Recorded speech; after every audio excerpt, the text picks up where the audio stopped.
शादी के बाद जैसे ही मैंने अपने ससुराल में अपना पहला कदम रखा तो ससुराल के सभी लोगों ने मेरा बहुत ही धूमधाम के साथ स्वागत किया। जैसे ही मैंने अपने ससुर जी के पैर छुए तो उन्होंने अपने हाथ मेरे कंधों पर रखते हुए मुझे ऊपर उठने के लिए कहा, लेकिन मेरे कंधों पर हाथ रखते हुए वह बहुत ही अजीब तरीके से अपना हाथ मेरी कमर पर फेर रहे थे, जो मुझे बिल्कुल भी अच्छा नहीं लग रहा था। फिर मुझे ऐसा लगा कि शायद यह मेरा वहम हो। शादी की पहली रात मैं अपने कमरे में बैठी हुई थी और अपने पति का इंतजार कर रही थी। मेरे पति जैसे ही कमरे में आए तो मेरे दिल की धड़कन और भी ज्यादा तेज हुई। मैं शर्म के मारे लाल पीली हो रही थी। फिर उन्होंने बड़े ही प्यार से मेरा घूंघट उठाया और फिर मेरे हाथों और माथे को चूम लिया।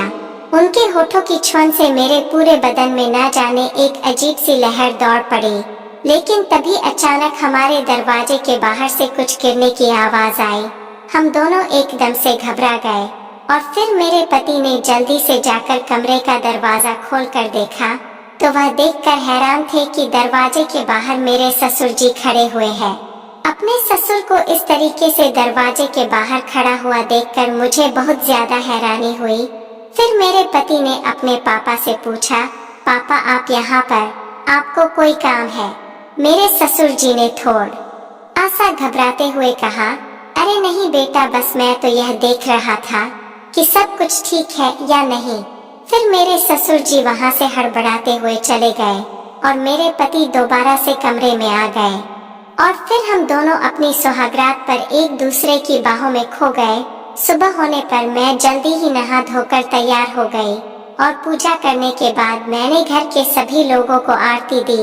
लेकिन जैसे ही मैंने आरती देने के बाद ससुर जी के पैर छुए तो उन्होंने एक बार फिर से मेरी कमर पर हाथ रखा और मेरे दोनों हाथ अपने हाथों में पकड़कर कहने लगे, अरे बेटा, तुम क्यों यह बार बार तकलीफ करती हो पैर छूने की? मेरा आशीर्वाद तो हमेशा तुम्हारे साथ है। लेकिन ससुर जी के हाथों की छुअन मुझे आशीर्वाद नहीं लग रही थी। मेरी शादी अभी अभी हुई थी, इसलिए मैं किसी से कुछ कह भी नहीं सकती थी। फिर एक दिन जब मैं रसोई में खाना बना रही थी तभी अचानक से मेरे ससुर जी रसोई में आ जाते हैं और अचानक से मेरी कमर पर हाथ लगा देते हैं। पहले तो मुझे लगा मेरे पति मेरे साथ शरारत कर रहे हैं।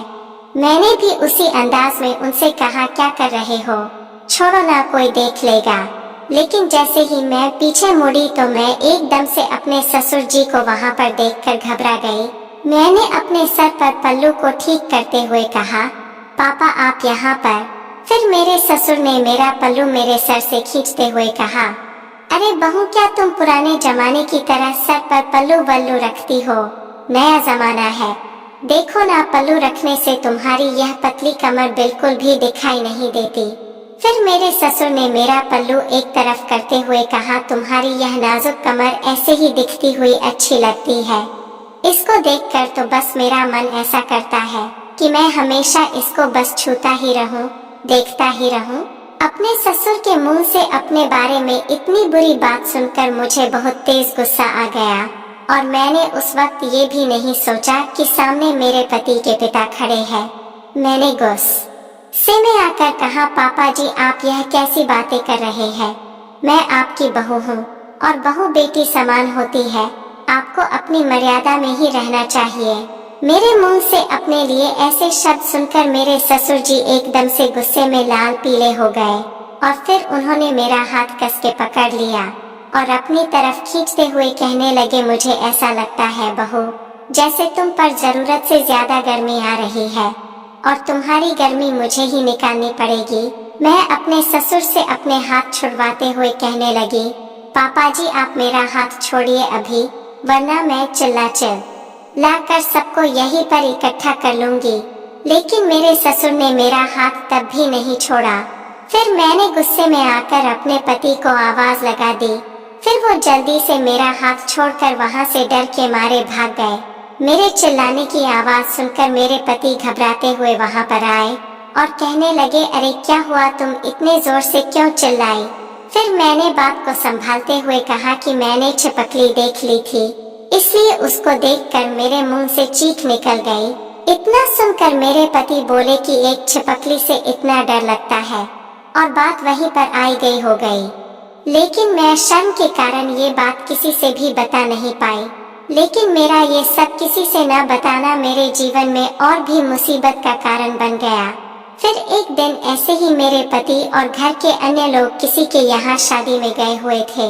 मेरी तबीयत ठीक नहीं थी, इसी कारण मैं घर पर रुक गई और मेरे ससुर जी शादी में जाने के बाद भी कोई बहाना बनाकर घर वापस आ गए। जब उन्होंने दरवाजा खटखटाया तो मैं समझी कि शायद कोई और होगा।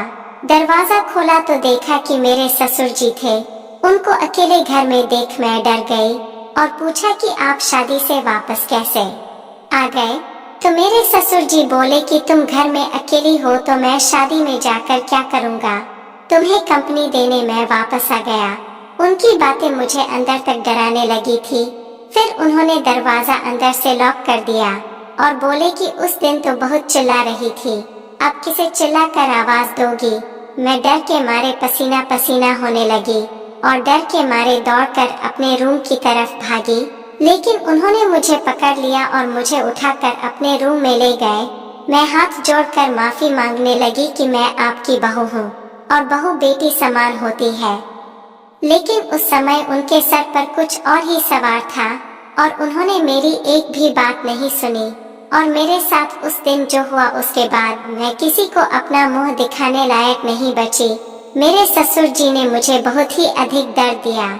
ये दर्द मेरे पति के मुकाबले कई गुना था। उसके बाद मेरे ससुर ने धमकी भी दे डाली कि अगर ये बात तुमने किसी से भी बताई तो तुम्हें मैं बदनाम कर दूंगा। लेकिन मैं अपने ससुर जी की इस हरकत के बाद चुप होने वाली नहीं थी और अपने पति के वापस आने के बाद उनसे सब कुछ बता दिया। पहले तो उन्हें विश्वास नहीं हुआ, लेकिन कई जगह निशान देखने के बाद उन्हें भरोसा हो गया और उसके बाद उन्होंने पूरे घर में हंगामा खड़ा कर दिया, जिसके कारण मेरे ससुर जी अपने बेटे से माफी मांगने लगे। लेकिन उन्होंने उनकी एक भी बात नहीं सुनी और पुलिस को बुला लिया। मेरा मेडिकल हुआ और उसके आधार पर उन्हें 20 साल की कड़ी सजा सुना दी गई। दोस्तों, ये एक काल्पनिक कहानी है, लेकिन ये हमें शिक्षा देती है। अगर आपके साथ कुछ बुरा हो रहा हो तो आपको चुप नहीं होना चाहिए, बल्कि उसका विरोध करना चाहिए, वरना आपका चुप रहना बाद में आपकी जिंदगी को खराब कर सकता है। दोस्तों, यह वीडियो आपको कैसी लगी? अपनी राय कमेंट बॉक्स में जरूर बताएं और ऐसे ही वीडियो देखने के लिए सब्सक्राइब भी कर लें।